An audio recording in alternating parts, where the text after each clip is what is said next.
Good day, everyone. We are here to present our project titled Lorito Eats Restaurant. This system is a simple food restaurant finder made using HTML, CSS, and JavaScript.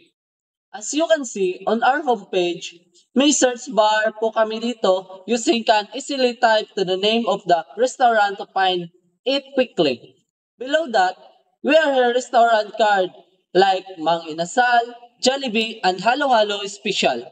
Each card shows a restaurant image, short description, and a button to view menu.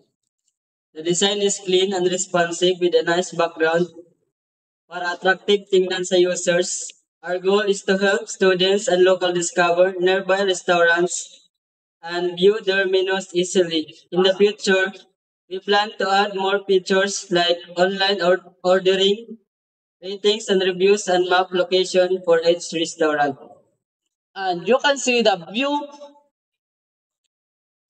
As you can see, meron kaming add cart, may chicken inasal, pork barbecue, and paa meal.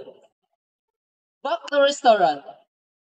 Dito naman sa Jollibee, view menu, meron kaming chicken joy with rice, jolly spaghetti, burger steak. And dito naman sa Halo Halo Special is meron kaming classic Halo Halo, mais corn yellow, buko pandan. That's all for our presentation. Thank you.